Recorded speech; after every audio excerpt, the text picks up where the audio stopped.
Welcome to another episode of the Federal Newswire Lunch Hour podcast with your host, Andrew Langer.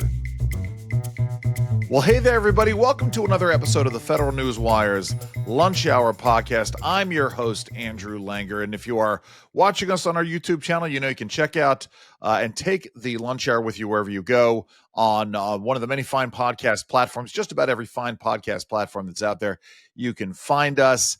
And if you're listening to us on one of those podcast platforms, you can check out what's happening in the studio by visiting our YouTube channel. Hit the subscribe button, leave a like, leave a comment, let your friends and family members know. And also follow our Twitter account at Lunch Hour Pod on Twitter. You can stay abreast of everything that's happening, get clips of the shows, et cetera, et cetera. Oh, we're also, by the way, we're on LinkedIn too. I mean, we're everywhere. So go and check it out. Very excited to bring our guest on.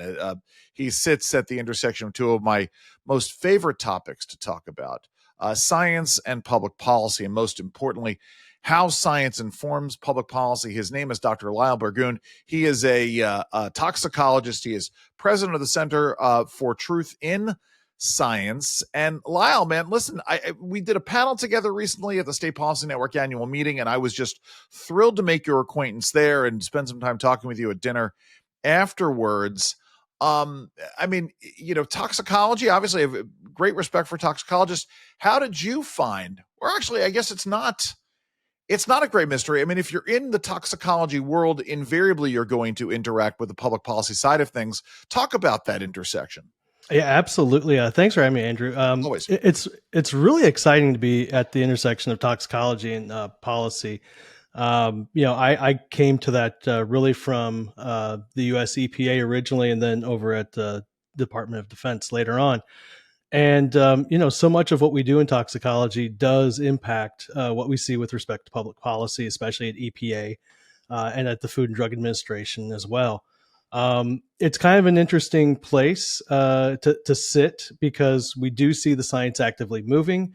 We unfortunately see a lot of pseudoscience that comes out of different places. And, especially when we're sitting at the intersection, we are trying to help regulators who may not be as well versed, especially in the new technologies, how those might impact their decisions and how they should weigh those in their decisions. You know, it's interesting. We're going to talk about food policy in a bit. And we're going to talk about the EPA and stuff that's going on there. But it's, what's interesting is, as was pointed out to me last week, the difference between science and scientism, right, which is the religious aspect of it. And of course, where the rubber hits the road, one of the problems comes out with when people become sort of slavish devotees of a particular viewpoint. The point is, and let me posit this, I think you would agree, that as the science gets better on things, the public policies should shift to reflect that. And science is not a result. Science is an action word. It is an ongoing process. But talk about that, about policies changing in the face of better science. Yeah, this is one of the really interesting things. We especially see this right now in exposure science. So our ability to measure chemicals in the environment and in our bodies is just absolutely amazing. Right. It's light years better than it was when I was in college, and I'm kind of old, so that was a long time ago. And it's improved to the point now where we can find things in our bodies that we never knew were there. Right. A good example would be microplastics. Now, what should happen is we should be seeing policies change. Here's a great example. Our understanding of how cancer actually occurs through chemicals and radiation has changed just huge since the 1940s, right?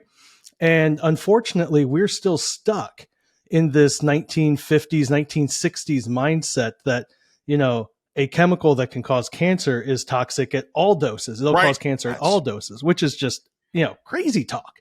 Right. But unfortunately at the EPA, for instance, they still believe that.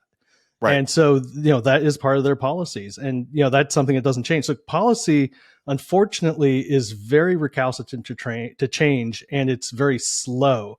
And the science will get way ahead of it, which is unfortunate. And, or the opposite will happen. The science will be moving so fast that the regulatory people feel like they have to catch up. Right. And so now we start getting into a situation where we get a lot of overregulation due to, precautionary thoughts. Right. And we'll get into the precautionary principle in a moment, but I want to circle back to this issue of sort of the entrenched mentality on things and the concept of settled science.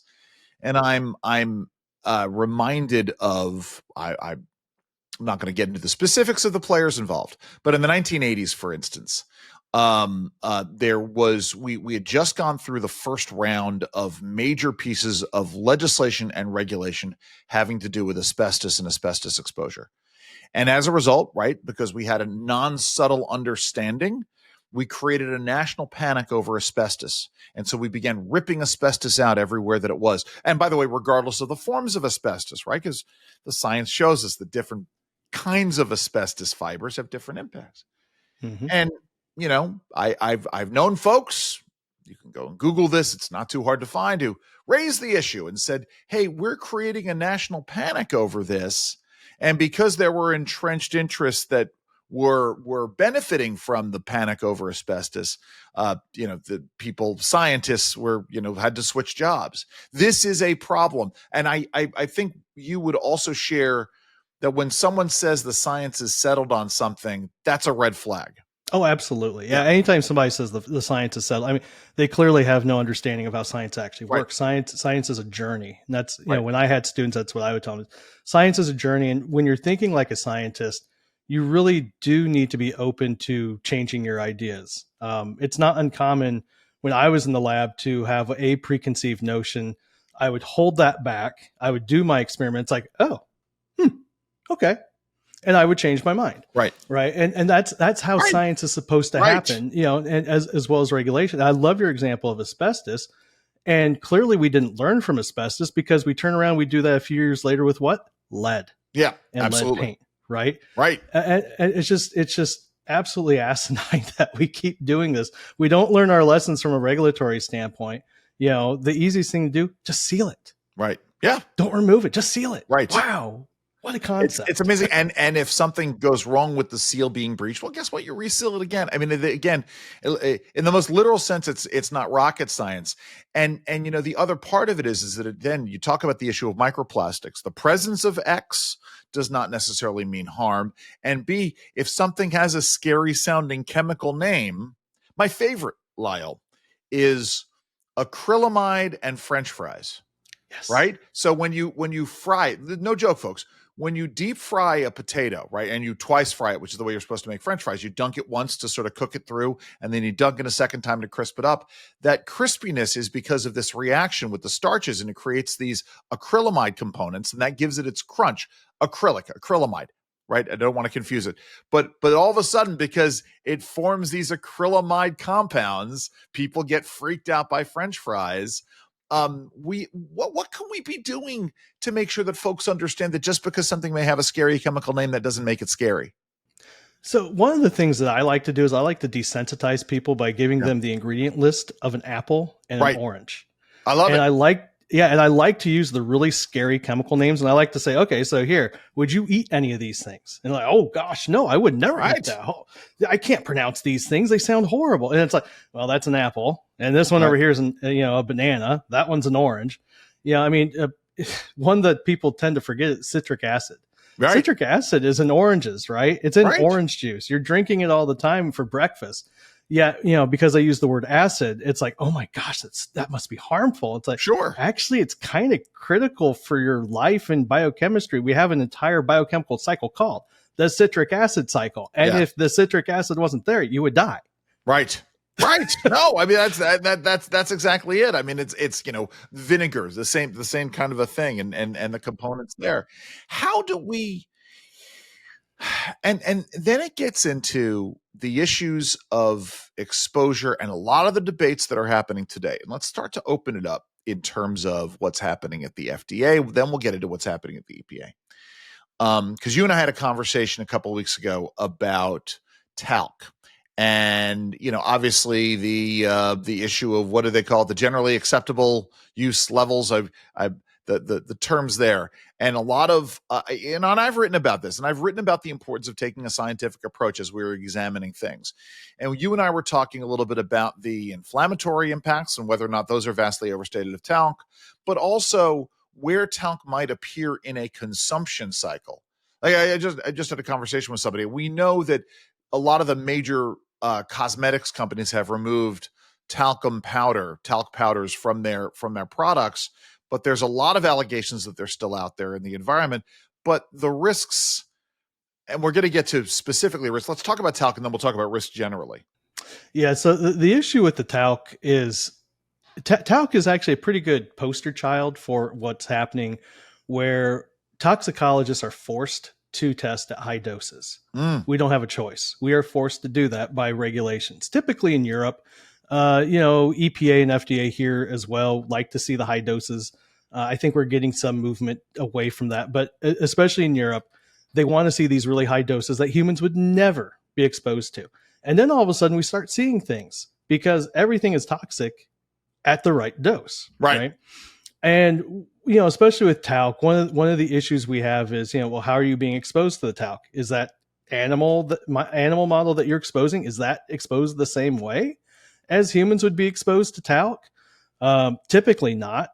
In many cases, we may be force feeding the talc onto the animal. In some cases, we're literally dumping it all over their skin. Right. At levels that humans could never achieve, or, unless you're taking a talc bath or something like that, right. Which, good luck buying that much, talc. I mean, and filling your bathtub with it. Yes. I mean, that would be an expensive proposition at the end of the day. But the question then, because there have been a series of hearings on this, the inflammatory properties, right? The allegation is that talcum powder or talc inflames organic tissue, and this is X, Y, and Z. And of course, if you have talc in food, that's a problem. But where is the science on this? So the science on talc and inflammation is that this is a high dose phenomenon. Got it. When they have seen it at lower doses, those studies are actually very poorly done. It's what we would consider pseudoscience, to be honest with you. We define pseudoscience as science, or as anything that has the trappings of science. So it has, the curtains that you might find, it has nice tables and things like that. But the actual data underlying it isn't very good because maybe the sample size is wrong, the exposure route is wrong.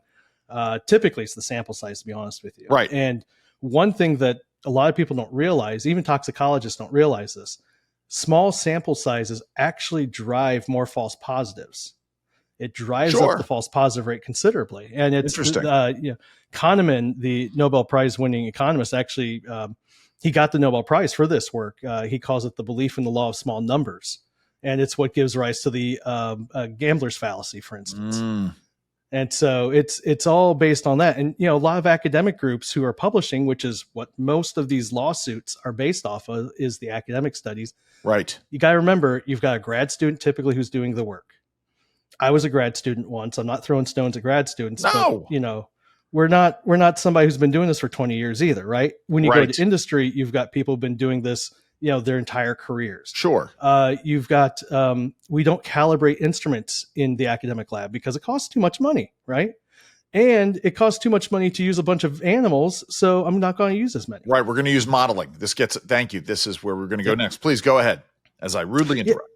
No. And so what ends up happening is really, when you look at the industry studies are submitted to governments have to go through what we call good laboratory procedures. And so we have to do calibrations of everything. Like I said, you've got people who've been doing this their entire career, right? We have audits. Actually, the government regulators will come in and they will audit these labs to make sure that they are actually following all the rules. You don't have that in academia. Wow. And so, it keeps the cost down, which is great, but it also means that we have a lot of pseudoscience coming out of academia right now. Yeah. I mean, and then it gets seized upon, and it gets seized upon in the popular mindset. And then as we've talked about, there are groups that are beholden to sort of producing this stuff and raising a panic. And we can talk about this panic driving, research funding. But it winds up becoming a massive cycle of garbage in, garbage out, and extrapolating from there. I mean, that's where you get from somebody reporting that there may be asbestiform fibers in talcum powder in the 1960s to, companies almost going bankrupt in, 2025. That's exactly it. And, Yeah. it's unfortunate, but we do see, a lot of government agencies like the National Institute for Environmental Health Sciences, they fund a lot of this work that then makes its way into the hands of plaintiffs' attorneys. And, Yeah. In full disclosure, I do expert witness work for everyone, plaintiffs' Right. attorneys, defense attorneys. I rarely turn anybody away because I'm just there to talk about the science. But there Right. are some scientists out there who get money from the government and all they do is plaintiffs' work. So tell us about this issue, the mistakes we make, both in correlation equaling causation, but also, and in the context of this issue of, a lot of talk about refined foods, processed foods, obesity. I mean, there are a lot of factors that go into that, but talk about this.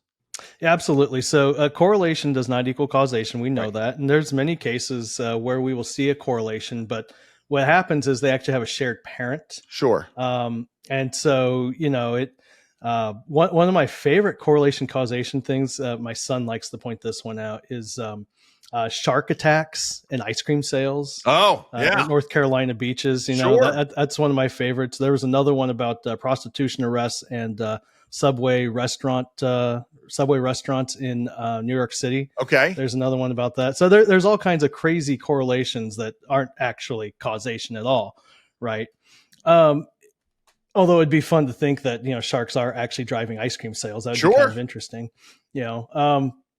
But yeah, and so a lot of the epi studies, unfortunately, because for ethical reasons, we can't always do causation studies, good experiments. Sure. Oh, sure. So we do end up with just having, correlation. And it's important when we do see these correlations to really question, okay, so what's going on? How did they do the study? And again, typically these effect sizes that they're talking about are very tiny. Right. And they'll, what people will do is they'll dress it up in a different way and they'll say, oh, but the relative risk is, like 16 times larger. But then when you go into actual risk, it's like 1.1, right. Or less, so it doesn't actually move the needle. Sure. And again, this is driven by small sample sizes. And the other part of this is, from a very general precept, and one of the things that I argue about constantly when we're talking about sound regulatory policy is the issue of comparative risk assessment, right? How do we compare and contrast risks across regulatory agencies and regulatory arenas? And how do we recognize that the consequences of things? So, for instance, as we're talking about food policy, right? What happens if we make food more expensive? What happens if we, folks are no longer getting, they could be, because we were outlawing certain kinds of refined sugar or processed foods, they're not getting the caloric intake to fuel their brain activity. These are, we need to be doing better. So let's start with, why don't we do a better job at this? I think you and I both know the answer, but I think my listeners and viewers want to see it. And then let's talk about it within the context of, let's say, food science and chemical science. Yeah, so there's a lot of issues here. And so the biggest one is we usually don't have the right science to answer questions. But the other issue, and I saw this at DoD all the time, most people can't think beyond first order effects. So they can see what the immediate impact is of, let's say, a regulation, right, or of a decision that they make. But they can't see what's the second, what happens next. Right. And what happens after that? And then what happens I'm after sorry, that? Lyle, let me interrupt for a second. Let me distill it down for everybody. So the first order effect is, we have a pandemic, right? We have a virus that we don't understand in our midst, and we're going to shut everything down. We're going to keep kids away from school. The first order effect, at least nominally, is to deal with the issues of abating the virus. But then what the next order is, well, okay, what's the sociological effect? What's the effect on kids' social development? What is the effect on their education? And how does that impact their mental health down the road? So those are the secondary, tertiary, quaternary, quintenary. That's where I lose my Greek. But the second, third, fourth, fifth, and so on orders. That's what we're talking about here. That's exactly right. Yeah. Right. And it's those are the things. I think the pandemic is a really good example of this. We had some of the smartest people in the Situation Room at the White House looking at this, and they never thought about what are the second and third and fourth order effects. That was just, I mean, we've heard this from, Francis Collins. He was in the Yep. room and he said, Right. we didn't think about these things. That wasn't top of mind. And, some people use the excuse, well, I'm just a scientist. And, Right. I'm sorry, I'm just a scientist and I did that DOD all the time. Yeah, Yeah. exactly. It's no, come on. Yeah, no, but that's just it. And so, and some of this is we've never done a good job at inculcating this into federal regulatory policy, right? We don't insist on it.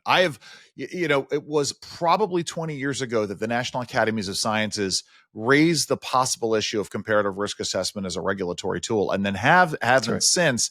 I continue every time I carp about it, but there are no easy answers.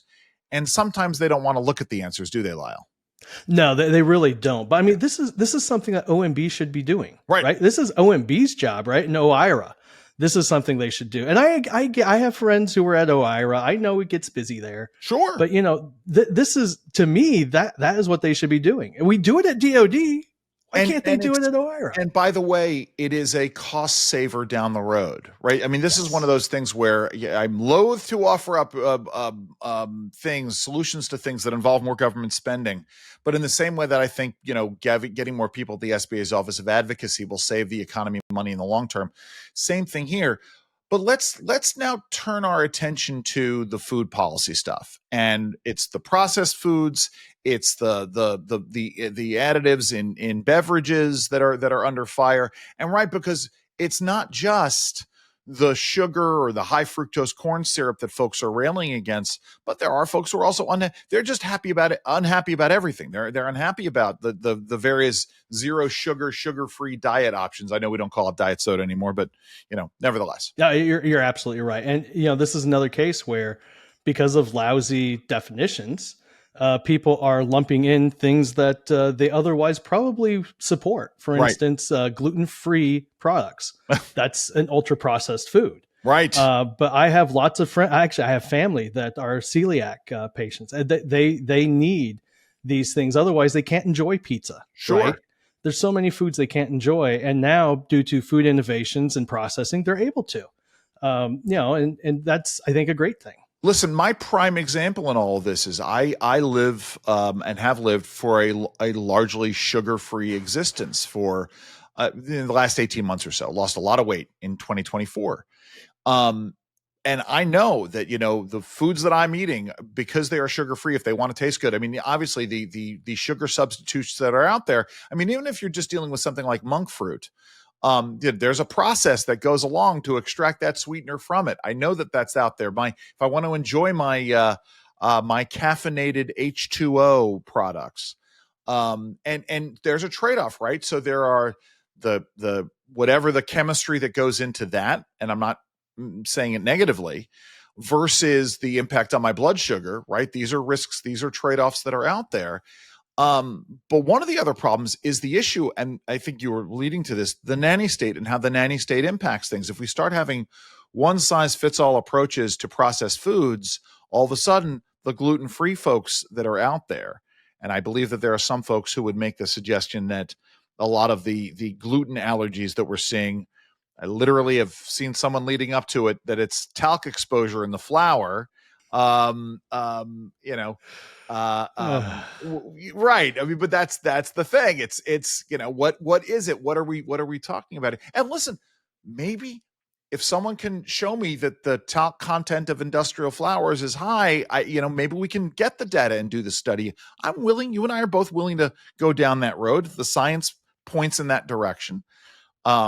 But anyway, so let's talk about this, the issue of what's going on and sort of the demonization of the problems with a blanket dealio here. You're absolutely right. The problem is, this is the reemergence of the nanny state, right? Yes. And, unfortunately, the way that the MAHA movement is really pushing right now is on a state by state basis. Right. So they're really trying to leverage the federalism aspect as opposed to going through FDA. which, there's several issues about that. Economically, it will cause a lot of pain for the companies, but the companies may just decide, you know what, I'm done with this particular Right. state, and I'm not just going to sell my products here. Absolutely. And sorry, go ahead.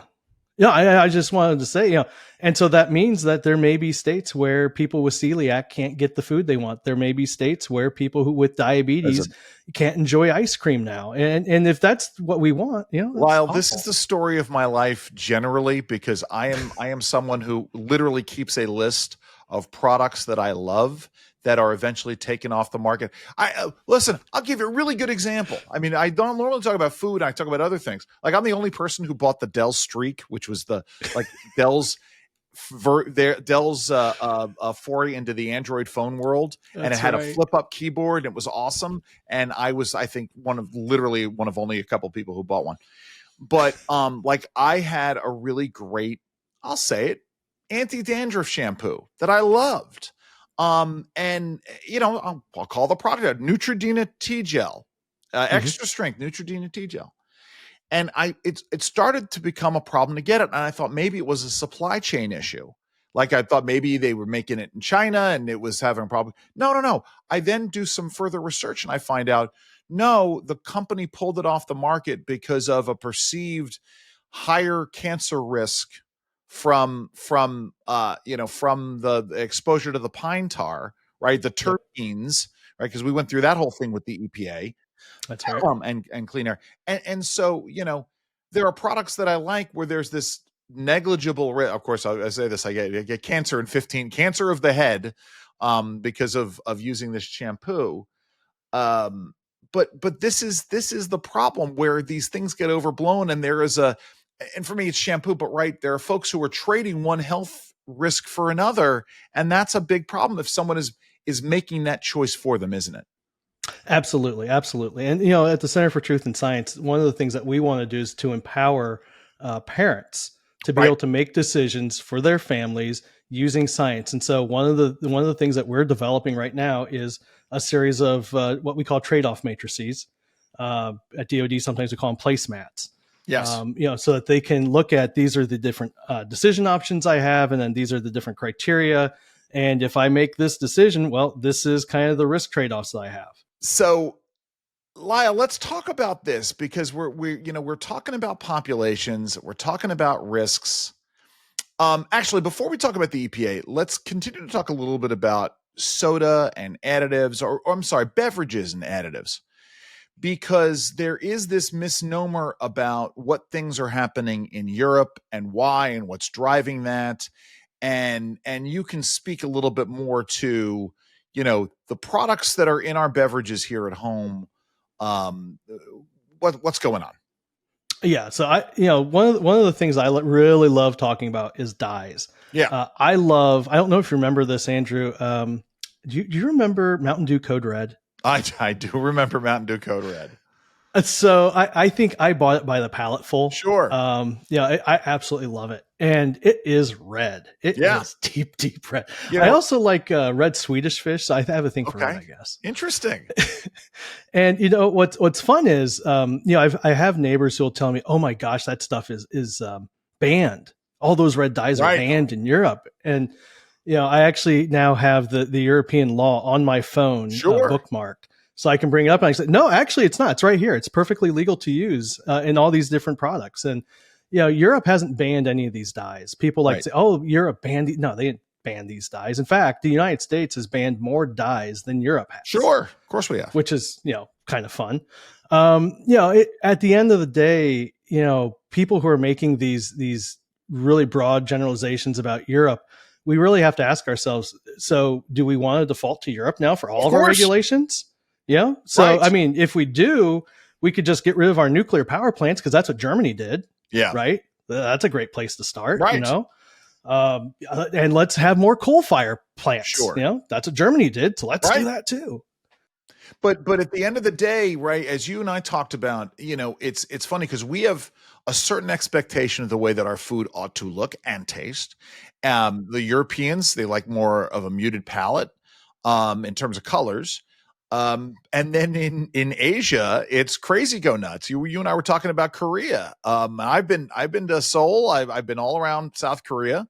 It is wild, right? The colors that they have in their food over there. It really is. And, it's because I'm half Korean. So I have a little bit more of a cultural Sure. appreciation for Korean food than most people. And what my mom taught me was in Korea and Japan, especially, food is seen as art. Yes. And that's why we have so many fun colors. Like I remembered pickled radish, we call it daikon. Sure. It was radioactive yellow. Oh yeah. I absolutely love that. It's so good too. My wife loves it too. And, but it's so bright and yellow. Sure. And there's so many fun things you would do in Korean cuisine to really bring out those colors. Same thing with kimchi. Kimchi, 100%. needs to be really bright red, Well, and also, depending on the kimchi, right? I mean, that's Yes. the thing at the end of the day. It's my family where my wife was in South Korea for a year, and I went over a couple times, and then our kids literally have been eating Korean cuisine, in utero. Moving on from then, it's one of the favorite things that we do, and we all have our favorites in terms of the banchan. That goes around the table, and whether it's the bright green from a broccoli banchan to the bright reds or yellows of the pickled daikon to the bright reds of a radish, or the contrasted red and green of a cucumber kimchi.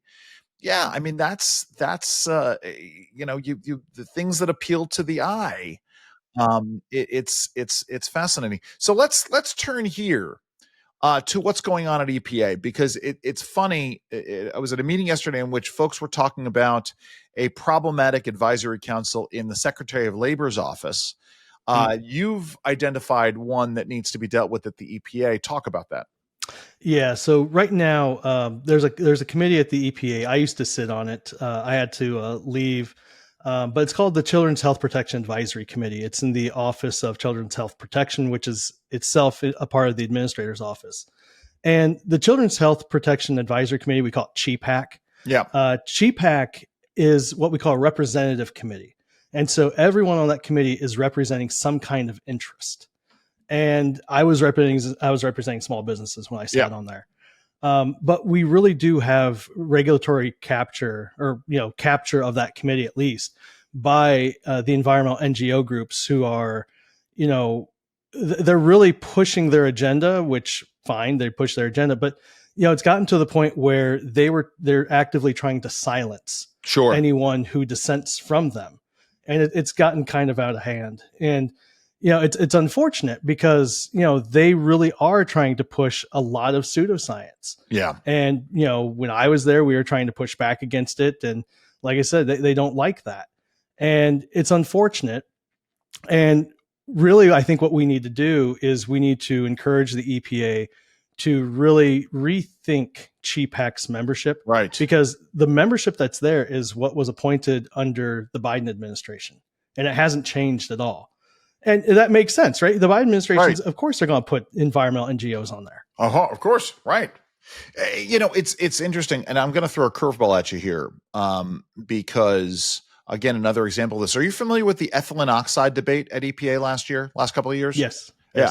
I mean, this is one of those areas where, again, you all of the bad things you're talking about, the small sample size, the extrapolations that were work, folks, ethylene oxide is a gas that's used to sterilize medical equipment. In fact, you cannot have a medical procedure in America today without some piece of equipment being sterilized, at least one, by ethylene oxide. It's used in the place of alcohol and heat. When you can't use alcohol or heat to sterilize a piece of equipment, you use this gas.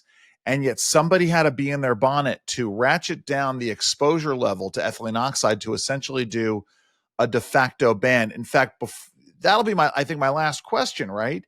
Is the manipulation of science such that we don't outright ban something, but create de facto bans by setting permissible exposure levels unreasonably low? Yeah, that is exactly what EPA has been doing for the past several years. Yeah. Is they've been pushing the levels down to the point where you can't actually use it. They tried it with formaldehyde, ethylene oxide. Clearly they did it.